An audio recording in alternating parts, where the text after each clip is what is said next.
안녕하세요. 스바스 호세아 2탄 시간입니다. 호세아 1탄은 호세아서에 드러나는 1장부터 14장까지의 전반적인 줄거리와 고멜이라는 여인이 호세아 남편을 통해서 하나님에 대한 기존에 갖고 있던 오해와 잘못된 하나님에 대한 사랑의 그 부분들을 고치고 바로 잡아서 하나님께로 다시 돌아가게 되고 회복받아서 이제는 또 다른 자기가 호세아가 되어서 또 다른 주변의 고멜에게 찾아가는 그 모습까지 우리가 한번 살펴봤습니다. 자, 두 번째 시간은 바로 호세아서의 구조입니다. 자, 여러분 저를 한번 봐주세요. 자, 이제 이거는 여러분들이 알아야 돼. 자, 뭘 알아야 되냐? 배준이에게 누가 물어봤어요. 우리 선우라고 할까? 우리 선우에게 선우 지금 20살이죠. 선우 내년에 이제 좀 있으면 21살 되잖아. 말도 안 돼. 21살 되는데 이제 뭐가 말도 안 돼. 나 31살인데. 근데 지금 속상함이 나. 근데 이제 새내기가 내년에 선우한테 와서 물어보는 거야. 형, 선우 형, 저 호세아서 말씀 읽으려고 하는데 1장부터 14장까지 너무 막 중구난방이 모르겠어요. 이거 무슨 내용이에요? 이렇게 물어볼 수 있지. 그럼 선우가 딱 이 칠판 펜을 들고 나는 종이랑 펜 가져와봐. 먼저 호세아가 뭔지 알려줄게. 딱 여기서 너 펜을 들고 지금부터 형이 하는 걸 이제 하는 거 알겠지? 선우가 그 새내기 친구한테 호세아서의 구조를 알려줄 때 가장 먼저 알려줘야 될 게 뭐냐면 호세아서 1장이 아니라 호세아서 3장이야. 자, 호세아서의 이 호세아서라는 호세아서가 있잖아요. 호세아의 구조, 이 방대한 분량의 14장이라는 이 성경의 그 구조를 여는 키가 있어. 키, 핵심 키. 문 열고 들어가야 이 호세아 문이 쫙 열릴 거네, 그쵸? 그 키가 바로 호세아 3장 1절에서 5절입니다. 자, 근데 자 보면 자 이제 보세요. 이제 선우가 이렇게 설명해 주는 거야, 새내기 친구한테. 그러면서 자 봐봐, 새내기야. 호세아는 3장 1절에 하나님의 명령이 담겨 있어. 근데 이 하나님의 명령은 두 명의 인물이 나와. 이 책의 이름인 호세아라는 선지자와 고멜이라는 신전 창녀가 있었어. 근데 이 둘은 완전 다른 신앙을 갖고 있었는데 하나님이 이 거룩한 호세아 선지자에게 음란한 여자와 가서 결혼하라는 이해할 수 없는 명령을 하시는 걸로 시작돼. 호세아서 이렇게 딱 키를 열고 들어가는 거야. 근데 왜 이 구조가 딱 나눠지나? 자 보세요. 호세아서 3장 2절과 이 3절이 있을 거 아니야. 2절과 3절은 바로 호세아서의 가정의 이야기가 나와요. 자, 이 말은 뭐냐면 호세아서는 크게 구조가 두 가지로 나뉩니다. 자, 1장부터 3장까지는 호세아의 가정의 이야기예요. 자, 그리고 4장부터 14장까지는 북이스라엘에 관한 이야기예요. 자, 호세아서라는 책의 내용을 살펴보면 하나님은 호세아라는 선지자와 고멜이라는 이 여인의 가정 이야기를 통해서 이 비유를 통해서 호세아는 하나님이 되고 이 고멜은 하나님을 떠난 북이스라엘 백성이 되어서 하나님이 북이스라엘을 향한 그 사랑과 보이지 않았던 그 마음이 어떤지를 보여주는 거야. 이 가정 비유를 통해서. 그리고 이 4장과 14장에서는 이 비유를 보여줬던 것을 하나하나 이제 풀어주는 겁니다. 근데 이 1장, 3장, 4장에서 14장이 되는 이 연결고리 3장이 첫 번째 1절부터 5절을 딱 살펴보니까 2절, 3절은 가정 이야기고, 자 4절과 5절은 뭔 내용이냐? 바로 북이스라엘에 관한 이야기라는 거예요. 그럼 자, 이건 뭐냐면 3장 딱 호세아서의 중간을 가르는 이 장이 바로 3장 1절에서 5절이고, 3장 1절을 떼놓고 2절부터 3절은 앞에 1장부터 3장에 대한 얘기를 풀어주는, 정리해주는 거예요. 그리고 4절부터 5절은 앞으로 뒤에 펼쳐질 4장부터 14장까지의 이 긴 이야기를 다 요약해주는 거예요. 그게 바로 여기 이렇게 딱 담겨져 있어요. 무슨 말인지 알겠지? 그런데 이제 우리는 이 구조도 이제 이거 끝났어요. 이제 구조는 딱 알겠지? 자, 호세아서를 전체를 여는 그 키가 몇 장이라고? 3장. 3장. 왜 머뭇거리는 거야? 야, 이거 한번 알려주세요. 내년에 후배들 알겠죠? 자, 이게 스바스의 목표예요. 승리의 지점. 자, 그럼 이제 이것에 대한 것들을 이제 한번 풀어볼 건데, 여러분 이제 쭉쭉 한번 설명해 볼게요. 호세아라는, 이제 우리가 내용을 살펴봤으니까 전반적으로 호세아라는 선지자의 뜻은 여호와여 구원하소서라는 뜻이에요. 이는 하나님의 백성을 구원해달라는 간구가 이름 안에 녹아져 있는 거예요. 브에리의 아들, 호세아 1장 1절에 보면 브에리의 아들이라고 되어 있는데 이사갈의 21대 손으로 추정을 해요.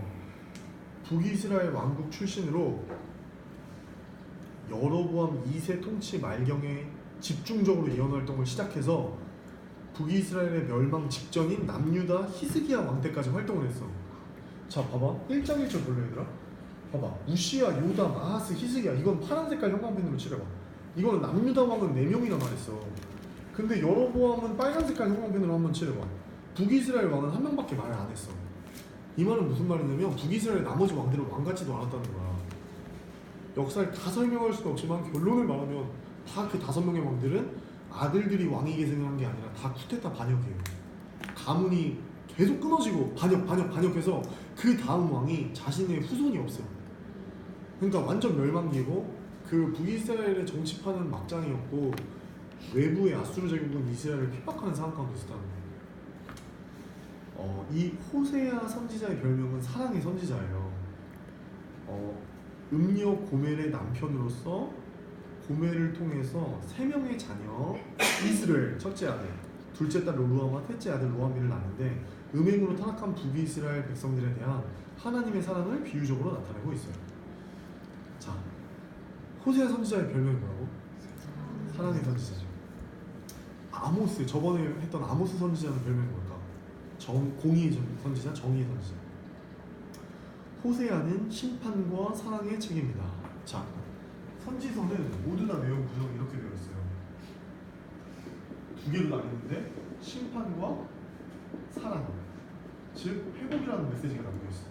아모스서는 이렇게 딱 보면은 아모스서도 심판과 사랑이었는데 아모스 1장부터 9장 14절까지는 다 심판이었고 아모스 9장 15절부터 마지막 조금이 11절부터 10절까지였고 9장 11절부터 마지막 문단 조금이 이제 회복에 관한 말씀이었어요. 아모스서는 비율이 심판이 엄청 많고 회복이 적었어요. 근데 이 호세아는 어떠냐면 반면 구조가 이 회복은 14장이고 앞에 심판이 또 이것도 많거든. 근데 심판과 사랑이 크게 두 축으로 나뉘면서 동시에 이 호세아는 그 큰 심판과 사랑 속에 계속해서 이 자세하게 보면 심판과 사랑이 교차적 구조로 계속 되어 있어. 심판 문단, 사랑 문단, 심판 문단, 사랑 문단 이렇게. 근데 그 시간이 많아 그걸 이거 제가 다 알려주면 이제 스파스 안 나온다. 그거는 저도 이제 포기라는 것을 배웠어요. 포기합니다. 자, 포기하고 저는 다른 것을 선택하겠어요. 자, 제가 한번 정리했어요. 자, 호세아는 제가 설명했듯이 심판과 사랑의 책이에요. 하나님께서 자신을 떠난 북이스라엘을 끝까지 사랑하시는 것처럼 호세아 또한 자신을 떠나서 음녀가 되어버린 아내 고멜을 끝까지 사랑하라고 하나님께서는 호세아 3장 1절에서 명령하십니다. 너무너무 중요한 거예요. 그래서 호세아는 선지자 하나님의 명령에 순종해서 음란한 아내 고멜을 끝까지 사랑하기에 우리는 그를 사랑의 선지자라고 말하는 거예요. 정의의 선지자 아모스의 곧이어서 바로 활동하기 시작한 호세아 선지자는 주전 755년부터 주전 233년인데 자, 이거 한 번만, 이거 노잼이 아니라 제가 들어보면은 역사적인 배경도 알아주세요. 자, 호세아라는 선지자 이거 딱 책을 폈어. 그럼 우리는 이제 이 역사 연도도 아는 거야. 자, 호세아는 북이스라엘의 어떤 왕이라고요, 여러분? 고마워요. 여로보암 2세 이 북이스라엘 왕일 텐데 이때가 주전 755년이야. 그리고 언제까지 하냐면 북이스라엘의 말기, 이 멸망 말기까지 하는데 이때가 남유다는 히스기야 섭정 시기였어요. 섭정이라는 거는 히스기야가 나이가 너무 어리고 막 중딩 고딩 때 나이여서 히스기야 뒤에서 배후에서 정치하는 사람이 있었고 히스기야는 영웅만 왕이 됐다는 거야. 그게 섭정 통치라고 해. 이게 주전 723년. 와, 그럼 진짜 직전이야. 왜냐? BC 북이스라엘이 아수르에 언제 망하냐?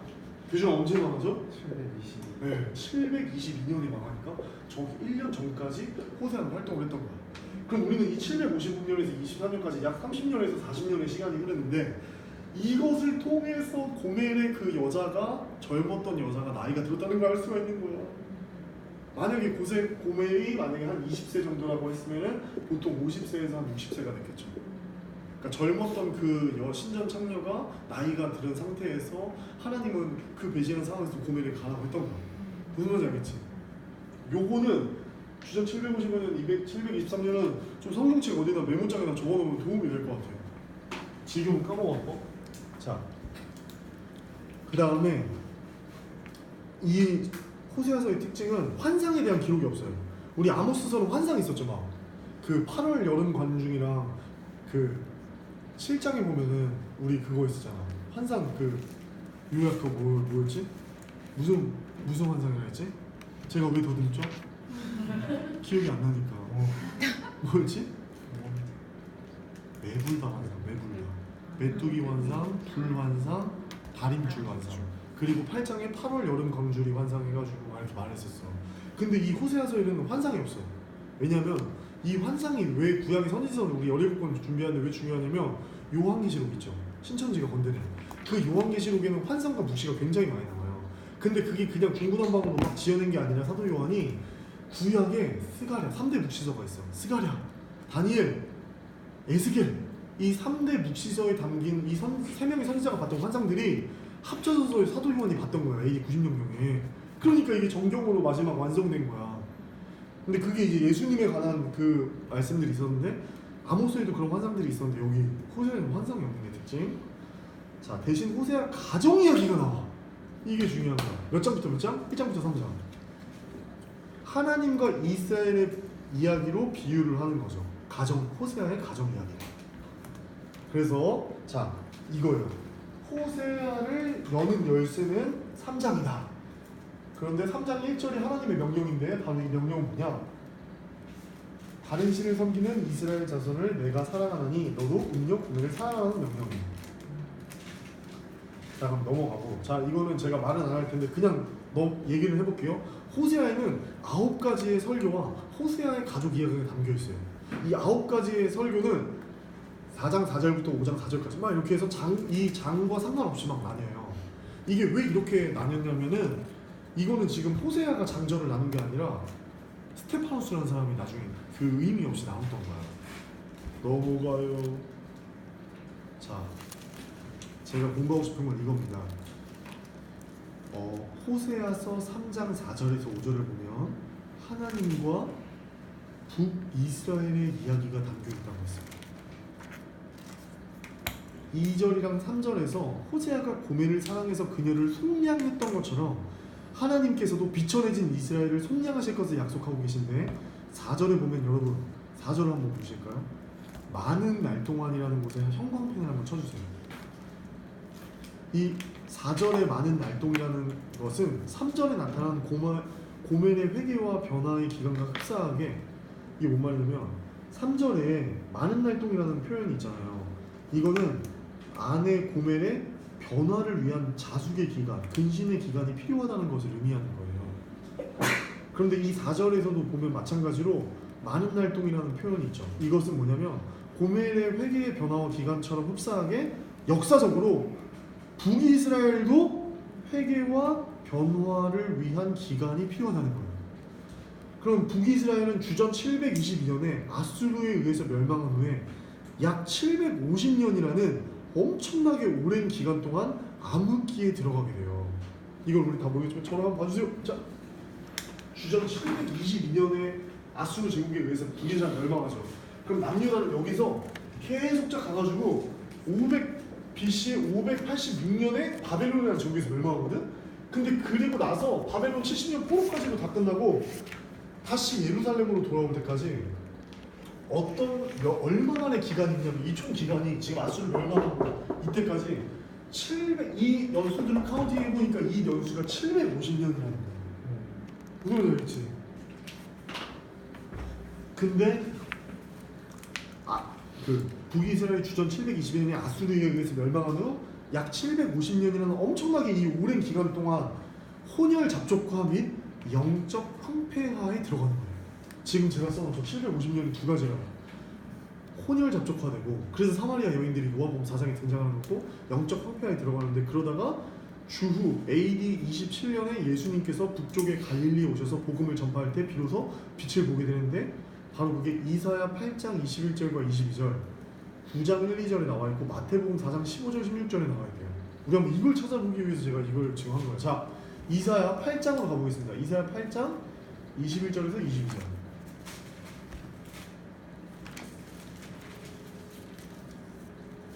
이사야 8장 21절에서 22절. 자, 선우가 한번 읽어주세요. 시작. 21절 네, 어디까지죠? 22절 22절까지. 이 땅으로 헤매며 곤고하며 굶주릴 것이라. 그가 굶주릴 때에 격분하여 자기의 왕과 자기의 하나님을 저주할 것이며 위를 쳐다보거나 땅을 굽어부어도 환난과 해감과 고통의 해감뿐이니 그들이 심한 해감 가운데로 쫓겨 들어가리라. 아멘. 이 그들 22절의 그들이가 바로 북이스라엘이라고 필기해 놓으시면 좋을 것 같아요. 북이스라엘의 땅이 망해버린다는 말이죠. 땅을 아무리 돌아보아도 환난과 흑암과 고통의 흑암뿐이니 이 북이스라엘이 심한 흑암 가운데로 쫓겨 들어가리라. 이게 바로 아수르 제국에 의해서 망한 거예요. 그리고 이사야 9장 1, 2절도 한번 읽어볼게요. 손을 읽어주세요. 시작. 전에 고통받던 자들에게는 해감이 없으리로다. 옛적에는 여호와께서 스불론 땅과 납달리 땅에 멸시를 당하게 하셨더니 후에는 해변길과 유단 저쪽 이방의 갈릴리를 영화롭게 하셨느니라. 흑암에 행하던 백성이 큰 빛을 보고 사망에 그늘진 땅에 거주하던 자에게 빛이 비치도다. 대박 사건. 자, 이사야 9장 2절 읽어볼게요. 흑암에 행하던 백성이 큰 빛을 보고 사망에 그늘진 땅에 거주하던 자에게 빛이 비치도다. 이 빛이 누굴까? 예수님. 오, 뭐야? 예수님이에요. 성모 말했는데. 네? 성우 말했어요? 자, 저부터. 여러분 여기다가 써놓으세요. 사랑이 자, 넘쳐.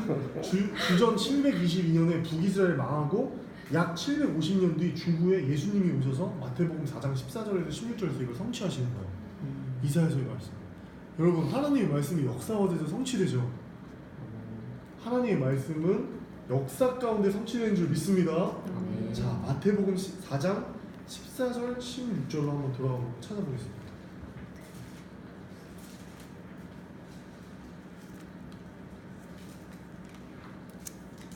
마태복음 4장 14절에서 16절.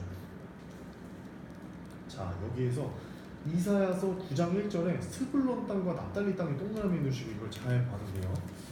이사야서 아까 9장 1절에 보면 스불론 땅과 옛적에는 여호와께서 스불론 땅과 납달리 땅의 멸시를 당하게 하셨더니 후에는 해변길과 요단 저쪽 지방의 갈릴리를 영화롭게 하셨는 거야. 갈릴리를 영화롭게 하셨대요. 자, 그 다음에 이제 볼게요. 4장 14절에서 16절 시작. 선지자의 사람을 말씀을 하시며 스불론 땅과 납달리 땅과 요단강 저편 해변길과 이방의 갈릴리여 흑암에 앉은 백성이 큰 빛을 보았고 사망의 땅과 그늘에 앉은 자들에게 빛이 비쳤다 하였느니라. 이때부터 예수께서 비로소 전파하여 이르시되 회개하라 천국이 가까이 왔느니라 하시더라. 예수님께서 세례를 받으시고 첫 전도를 하는 시작, 갈릴리 사역의 첫 번째 시작의 장면이 지금 12절부터 17절 문단이에요. 이때 예수님께서 하나님 나라를 선포하셨는데 12절과 13절에 보면 예수님이 나사렛에서 떠나서 어디로 가시죠? 스불론과 납달리 지경 해변에 있는 가버나움에서 가시니라는 것을, 이게 이사야를 통해서 하셨던 그 예언이 성취된 거야. 아멘? 네. 호세아 3장 5절은요, 다시 돌아와서 반역했던 이스라엘 자손이 회개하고 돌아와서 회복을 경험하게 될 것을 말하고 있어요. 이 회복은 주로 14장에 집중이 됩니다. 그래서 우리가 마지막에 이 호세아 14장을 같이 묵상하고 오늘 맞춰보려고 해요.